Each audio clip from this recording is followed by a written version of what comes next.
Hi friends, ಎಲ್ಲರೂ ಹೇಗಿದ್ದೀರಾ? ಎಲ್ಲರೂ ತುಂಬಾ ಚೆನ್ನಾಗಿದ್ದೀರಾ ಅಂತ ಭಾವಿಸ್ತಾ ಇವತ್ತಿನ ವೀಡಿಯೋ ಸ್ಟಾರ್ಟ್ ಮಾಡ್ತಿದ್ದೀನಿ. ಇವತ್ತಿನ ವಿಷಯ ಏನಂದರೆ, ಸೀರೆಯಲ್ಲಿ ಲಂಗ ಬ್ಲೌಸ್ ಹೊಲಿಯಬೇಕಿತ್ತು. ಸೊ ಅದಕ್ಕೆ ಹೊಲಿತಾ ಇರೋದು ಲೆಹೆಂಗಾ ಟೈಪು. ಲಂಗಕ್ಕೆ ಲೆಂತ್ ಬಂದು 39 ಇಂಚಿದೆ. ಸೊ ಅದಕ್ಕೆ ಸ್ವಲ್ಪ ಸುತ್ತು ಬಂದಿತ್ತು, ಐರನ್ ಹಾಕ್ಕೊತಾ ಇದ್ದೀನಿ. ನೋಡ್ತಿರ್ಬೋದು ನೀವು. ಈ ಥರ ನ್ಯಾಚ್ ಹಾಕ್ಕೊಬೇಕು. ಕಟ್ ಮಾಡಿಬಿಟ್ಟು ಲೆಂತ್ ನಿಮಗೆ ಎಷ್ಟು ಬೇಕಾಗುತ್ತೆ ತೊಗೊಂಡು. ಇವಾಗ ಎಕ್ಸಾಂಪಲ್ 29 ಬೇಕಂದರೆ ಅದಕ್ಕೆ ಎಕ್ಸ್ಟ್ರಾ 1 ಇಂಚು 2 ಇಂಚು ಎಕ್ಸ್ಟ್ರಾ ತೊಗೊಂಡು ಕಟಿಂಗ್ ಮಾಡ್ಕೊಬೇಕು. ಮಧ್ಯದಕ್ಕೆ ಈ ಥರ ನ್ಯಾಚ್ ಹಾಕ್ಕೊಂಡ್ರೆ ಅಲ್ಲಿ ಫ್ರಿಲ್ಸ್ನ ಅಲ್ಲಿ ಕರೆಕ್ಟಾಗಿ ಕೂರಿಸ್ಬೇಕು ಸೊಂಟಕ್ಕೆ. ಅದಕ್ಕೋಸ್ಕರ ಹಾಕ್ಕೊತಿರೋದು. ನೋಡಿ, ಥ್ರೆಡ್ ಹಾಕ್ತಿದ್ದೀನಿ. ಥ್ರೆಡ್ ಹಾಕ್ಬಿಟ್ಟು ಬನ್ನಿ ಹೇಳ್ಕೊಡ್ತೀನಿ ಯಾವ ಥರ ಹೊಲಿಯೋದು ಅಂತ. ಸ್ಟಾರ್ಟ್ ಮಾಡೋಣ. ಇವಾಗ ಹಂಚಲ್ಕೊತಿರೋದು ಆ ಕಡೆ ಈ ಕಡೆ ಸೈಡ್ 2 ಸೈಡು ಸಹ ಹಂಚಲ್ಕೊಬೇಕು.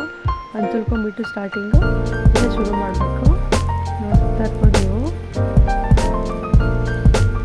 ಈ ಥರ ಹಂಚಲ್ಕೊಂಡು ಈ ಪೇಪರ್ ಏನಕ್ಕೆ ಯೂಸ್ ಮಾಡ್ತೀವಿ ಅಂದರೆ ಸೊಂಟಕ್ಕೆ. ಇವಾಗ ಸೊಂಟ ಅವ್ರದ್ದು 29 ಇದೆ ಅಂದ್ಕೊಳ್ಳಿ, ನಾನು ಎಕ್ಸ್ಟ್ರಾ 2 ಇಂಚ್ ತೊಗೊಂಡಿದ್ದೀನಿ. 2 ಇಂಚ್ ತೊಗೊಂಡು ಇದು ಮಾಡ್ತಿರೋದ್ರಿಂದ ನಮ್ಗೆ ಗ್ರಿಪ್ಪಾಗಿ ಕೂತ್ಕೊಳ್ಳುತ್ತೆ. ಗ್ರಿಪ್ಪಾಗಿ ಕೂತ್ಕೊಂಡು ನರಿಗೆ ಕೊಡೋದಕ್ಕೆಲ್ಲ ಗ್ರಿಪ್ಪಾಗಿ ಕೂತ್ಕೊಳ್ಳೋಕ್ಕೋಸ್ಕರ ಇದನ್ನು ಕೊಡ್ತಿರೋದು ನಾನು. ನೋಡ್ತಿರ್ಬೋದು ನೀವು. ನನಗೆ ಎಷ್ಟು ಬೇಕು, ಈಗ 3/4 ಇಂಚ್ ಬೇಕಾ, ಅರ್ಧ ಇಂಚ್ ಬೇಕಾ, ಅಷ್ಟನ್ನ ನರಿಗೆ ಕೊಟ್ಕೊಂಡು ಹೋಗ್ಬೇಕು ನಾವು. ನೋಡಿ, ಈ ಥರ ಫ್ರಿಲ್ಸ್ ಬರಬೇಕು. ಮೇನ್ ಇಂಪಾರ್ಟೆಂಟ್ ಏನಂದರೆ, ಒಂದು ನರಿಗೆ ಯಾವ ಥರ ಕೊಡ್ತೀರ, ಒಂದು ಫ್ರಿಲ್ಲು ಸೇಮ್ ಕೊನೆ ತನಕ ಅದೇ ಥರ ಬರಬೇಕು. ನೋಡಿ, ನಿಧಾನ ಆದರೂ ಪರವಾಗಿಲ್ಲ, ನೀಟಾಗಿ ಮಾಡ್ಕೊಬೇಕು. ನೋಡ್ತಿರ್ಬೋದು ನೀವು ಯಾವ ಥರ ಬರ್ತಿದೆ ಅಂತ ಫ್ರಿಲ್ಸು. ಫೈನಲ್ ಈ ಥರ ಮುಗಿಸ್ಕೊಂಡೆ. ನೋಡಿ, ಫೈನಲಾಗಿ ಈ ಥರ ಬಂದಿದೆ ನರಿಗೆ ಎಲ್ಲ. ನನಗಂತೂ ತುಂಬಾ ಖುಷಿ ಆಗ್ತಿದೆ. ಇವಾಗ ಐರನ್ ಕೂರಿಸೋಣ ಅಂತ ತೊಗೊಂಡು ಬಂದೆ. ಐರನ್ನು ಸಹ ಅಷ್ಟೇ, ನಾವೆಷ್ಟು ನೀಟಾಗಿ ಐರನ್ ಕೂರಿಸ್ತೀವಿ ಕೊನೆ ತನಕ ಅದು ಅದೇ ಥರ ಇರುತ್ತೆ. ಇವತ್ತು ತೊಗೊಂಡೋಗಿ ಏನೋ ಹಾಕ್ಕೊಂಡು ಬಿಸಾಕ್ಬಿಡ್ತಾರೆ. ನಾವು ಅಯ್ಯೋ ನಮ್ಮ ಅಂಗಡಿಯಿಂದ ಹೋದರೆ ಸಾಕಲ್ಲಪ್ಪ ಅನ್ನೋ ಥರ ಇರಬಾರ್ದು. ಹೋಗಿ ಅವ್ರು ಹಾಕ್ಕೊಂಡಿರೋದು ನೋಡಿ ಮತ್ತೊಬ್ಬರು ಬರಬೇಕು, ಆ ಥರ ಹೊಲ್ಕೊಡ್ಬೇಕು. ಒಂದು ಕಸ್ಟಮರ್ನ ಕಳ್ಕೊಂಡು ಹೋದರೆ ನಾವು 10 ಜನ ಕಸ್ಟಮರ್ನ ಕಳ್ಕೊಂಡಿರೋ ಥರ ಫೀಲ್ ಆಗುತ್ತೆ. ಅದೇ ಒಂದು ಕಸ್ಟಮರ್ ಖುಷಿ ಆಗಿಬಿಟ್ರೆ 10 ಜನ ಕಸ್ಟಮರ್ನ ಖುಷಿ ಆದಂಗೆ ಫೀಲ್ ಆಗುತ್ತೆ ನಮಗೆ. ಅದೇ ಥರ ನೋಡಿ, ನರಿಗೆ ಈ ಥರ ಕೂರಿಸ್ಕೊತಾ ಇದ್ದೀನಿ. ನರಿಗೆ ಕೂರಿಸೋದು ಸಹ ಇಂಪಾರ್ಟೆಂಟೇ. ನಾವೆಷ್ಟು ತಾಳ್ಮೆಯಿಂದ ನರಿಗೆ ಕೂರಿಸ್ತೀವಿ ಅದೇ ಥರ ಫಿನಿಶಿಂಗ್ ಸಹ ಬರುತ್ತೆ. ನೋಡಿ, ಫೈನಲಾಗಿ ನರಿಗೆ ಕೂರಿಸಿದ್ಮೇಲೆ ಈ ಥರ ಕಾಣಿಸ್ತಿದೆ. ನೀವು ನೋಡ್ತಿರ್ಬೋದು. ನನಗಂತೂ ತುಂಬಾ ಖುಷಿ ಆಗ್ತಿದೆ. ನಾನು ಈ ಥರ ಎಲ್ಲ ಹೊಲಿತೀನಿ ಅಂತ ಅಂದ್ಕೊಂಡೇ ಇರಲಿಲ್ಲ. ತಾಳ್ಮೆ ಇರಬೇಕಷ್ಟೇ ಜೀವನದಲ್ಲಿ. ತಾಳ್ಮೆ ಮತ್ತು ಮನಸ್ಸಿದ್ರೆ ನಾವು ಏನು ಬೇಕಾದರೂ ಮಾಡ್ಬೋದು ಅನ್ನೋದಕ್ಕೆ ನಾನೇ ಉದಾಹರಣೆ. ನಾನು ಸಹ ಯೂಟ್ಯೂಬ್ ನೋಡಿಕೊಂಡೇ ವಿಡಿಯೋನ ಸ್ಟಿಚಿಂಗ್ ಮಾಡೋದನ್ನ ಕಲ್ತಿರೋದು. ಸೊ ನನಗೆ ತುಂಬಾ ಖುಷಿ ಇದೆ. ಇದು ಲೈನಿಂಗು ಆ ಕಡೆ ಈ ಕಡೆ ಹಂಚೊಲ್ಕೊಂಡು ಸೇಮ್ ಅಂದರೆ ಈ ಕಡೆಯಿಂದ ಒಂದು 5 ಇಂಚು ಫೋಲ್ಡ್ ಮಾಡ್ಕೊಂಡು ಹೊಲ್ಕೊಂಡು ಅದು ಯಾವ ಥರ ಮಾಡಿಕೊಂಡು ಅದೇ ಥರ ಇದನ್ನು ನರಿಗೆ ಕೊಡ್ತಾ ಬರಬೇಕು. ನೋಡಿ, ನರಿಗೆ ಸೇಮ್ ಅದನ್ನು ಇಟ್ಕೊಂಡು ಅದ್ರ ಮೇಲೆ ನರಿಗೆ ಕೊಟ್ಕೊಂಡು ಬರಬೇಕಷ್ಟೆ.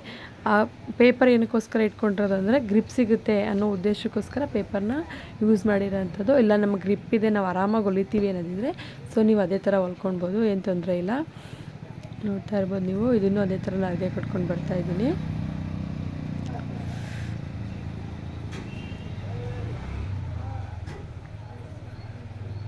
ಈ ಥರ ಫ್ರಿಲ್ಸ್ ಎಲ್ಲ ಕೊಡ್ತಿದ್ದೀನಿ. ಸೊ ಫೈನಲಾಗಿ ಇದು ಮುಗೀತಾ ಬಂತು. ನೋಡ್ತಿರ್ಬೋದು ನೀವು. ಇವಾಗ ಏನಂದರೆ ಸೊಂಟಕ್ಕೆ ಪಟ್ಟಿ ಕೊಡಬೇಕಲ್ವಪ್ಪ, ಆ ಗ್ರಿಪ್ ಪಟ್ಟಿಗೆ ಹೊಲಿತಿರೋದು. ಉದ್ದ ಬಂದು ಅಗಲ ಬಂದು 5.5 ಇಂಚ್ ತೊಗೊಂಡಿದ್ದೀನಿ ನಾನು. ಸೊ ಇದನ್ನು ಕಟ್ ಮಾಡ್ಕೊತೀನಿ.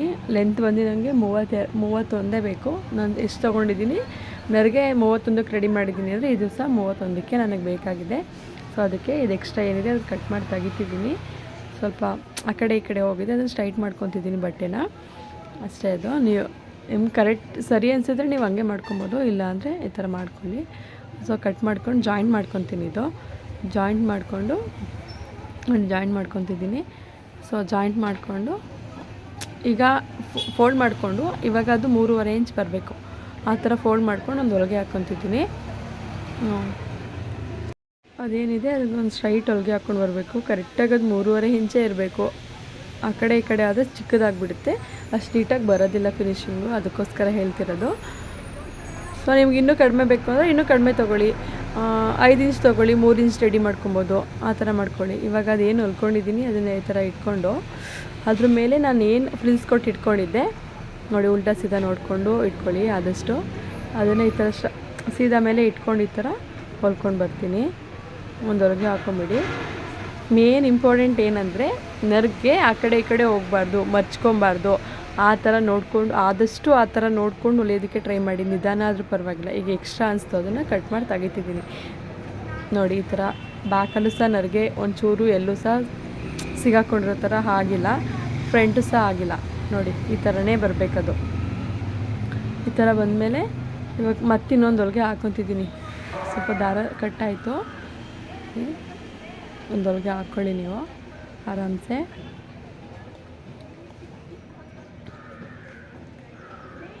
ಒಂದು ಹೊಲಿಗೆ ಹಾಕ್ಕೊಂಡು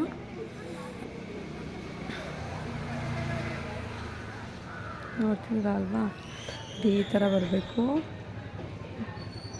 ಅದೇನಿದೆ ಅದನ್ನು ಇಟ್ಕೊಂಡು ಹಿಂಗೆ ಒಂದು ಹೊಲಿಗೆ ಹಾಕ್ಕೊಂಬಿಟ್ಟು ಹಿಂಗೆ ಉಲ್ಟಾ ಮಾಡೋದಷ್ಟೇ. ಉಲ್ಟಾ ಮಾಡಿಬಿಟ್ಟು ನೋಡಿ ಆ ಥರ ಹೊಲಿಗೆ ಹಾಕ್ಕೊಬೇಕು ನೀವು. ಹೊಲಿಗೆ ಹಾಕ್ಕೊಂಡು ಕಟ್ ಮಾಡಿ ಆ ಕಡೆ ಈ ಕಡೆ ಸೆಂಟ್ರ್ ಸಹ ಕಟ್ ಮಾಡಿ. ಎರಡು ಸೈಡು ಸಹ ಅದೇ ಥರ ಮಾಡ್ಕೊಳ್ಳಿ. ಅದು ಪಟ್ಟಿ ಲಂಗ ಬಟನ್ಸ್ ಹಾಕ್ಬೇಕಾಗಿರೋದ್ರಿಂದ ಅದೇ ಸಣ್ಣ ದಪ್ಪ ಆದರೆ ಅಡ್ಜಸ್ಟ್ಮೆಂಟ್ ಮಾಡ್ಕೊಬೋದು ಅವರು. ಇವಾಗ ದಾರ ಹಾಕ್ಬಿಟ್ರೆ ಅವ್ರಿಗೆ ಇಷ್ಟ ಆಗೋಲ್ಲ ಅನಿಸುತ್ತೆ ಒಬ್ಬೊಬ್ಬರಿಗೆ. ಅದಕ್ಕೆ ಏನು ಮಾಡೋದು, ಅವ್ರಿಗೆ ಕೇಳಿದಾಗ ಅವ್ರು ಈ ಥರ ಹಾಕೋಕ್ಕೆ ಹೇಳಿದ್ದಾರೆ. ಸೊ ಅದೇ ಥರ ರೆಡಿ ಮಾಡ್ತೀರಾ ಅಂಥದ್ದು. ಹಿಂಗೆ ಮಾಡಿಕೊಂಡು ಅದ್ರ ಮೇಲ್ಗಡೆ ಒಂದು ಹೊಲಿಗೆ ಹಾಕ್ಕೊಬಂದರೆ ಲಂಗ ಆಲ್ಮೋಸ್ಟ್ ಫಿನಿಶ್ ಆಯಿತು. ನೋಡ್ತಿರ್ಬೋದು ನೀವು. ನೋಡಿ ಒಂದು ಕಡೆ ಸುಕ್ ಬರ್ತಿಲ್ಲ. ಸುಕ್ ಬಂದರೆ ಅಲ್ಲಲ್ಲೇ ಸ್ವಲ್ಪ ನರಿಗೆ ಕೊಟ್ಕೊಂಬಿಡಿ. ಜಾಸ್ತಿ ನರಿಗೆ ಕೊಡೋದಕ್ಕೆ ಹೋಗ್ಬೇಡಿ. ಕೆಳಗಡೆ ನರಿಗೆ ಕೊಟ್ಟಿರೋ ಪಾರ್ಟ್ ಏನಿದೆ ಅದನ್ನು ಸ್ವಲ್ಪ ಎಳ್ಕೊಳ್ಳಿ. ಎಳ್ಕೊಂಡಾದಮೇಲೆ ಅದು ನೀಟಾಗಿ ಆಟೋಮೆಟಿಕ್ಕಾಗಿ ಸರಿ ಹೋಗ್ಬಿಡುತ್ತದು. ನೋಡ್ತಿರ್ಬೋದು ನೀವು. ಪ್ಲೀಸ್ ವಿಡಿಯೋನ ಕೊನೆ ತನಕ ನೋಡಿ. ಇಷ್ಟ ಆದರೆ ಒಂದು ಲೈಕ್ ಕೊಡಿ, ಶೇರ್ ಮಾಡಿ, ಕಮೆಂಟ್ ಮಾಡಿ. ಪ್ಲೀಸ್ ಸಬ್ಸ್ಕ್ರೈಬ್ ಮಾಡ್ಕೊಳ್ಳಿ. ಪ್ಲೀಸ್ ನೋಡ್ತಿರ್ಬೋದು ನೀವು ಫಿನಿಶಿಂಗ್ ಸಹ ಯಾವ ಥರ ಬರ್ತಿದೆ ಅಂತ.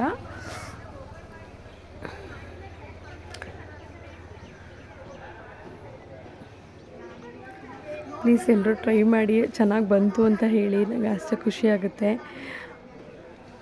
ನೋಡಿ. ಫಿನಿಶಿಂಗ್ ನಿಧಾನ ಆದರೂ ಪರವಾಗಿಲ್ಲ, ನಿಧಾನ ಕೂರಿಸ್ಕೊಳ್ಳಿ ನೋಡಿ. ಎಲ್ಲೂ ಆ ಕಡೆ ಈ ಕಡೆ ಹೋಗಿಲ್ಲ, ಅದು ನೀಟಾಗಿ ಬರ್ತಿದೆ.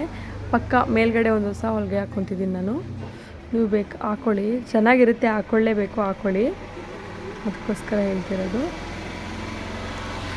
ಸೊ ಅದು ಫಿನಿಶಿಂಗ್ ಆಯಿತು. ನೆಕ್ಸ್ಟ್ ಅಟ್ಯಾಚಿಂಗ್ ಮಾಡ್ಕೊಂಬಿಡೋಣ. ಇವಾಗ ಅಟ್ಯಾಚಿಂಗು ಅಷ್ಟೇ ನೋಡಿ ಎಷ್ಟು ಚೆನ್ನಾಗಿ ಬಂದಿದೆ ನೋಡಿ ನೀವು. ಪ್ಲೀಸ್ ನೋಡಿ, ನಾನು ಯಾವ ಥರ ನರಿಗೆ ಕೊಟ್ಟಿದ್ದೀನಿ ಸೇಮ್ ಅದೇ ಥರ ಇದೆ, ಎಲ್ಲೂ ಚೇಂಜಸ್ ಸಹ ಆಗಿಲ್ಲ ಅದು. ಇವಾಗ ಅಟ್ಯಾಚಿಂಗ್ ಮಾಡ್ಕೊತಾ ಇದ್ದೀನಿ ನೋಡಿ.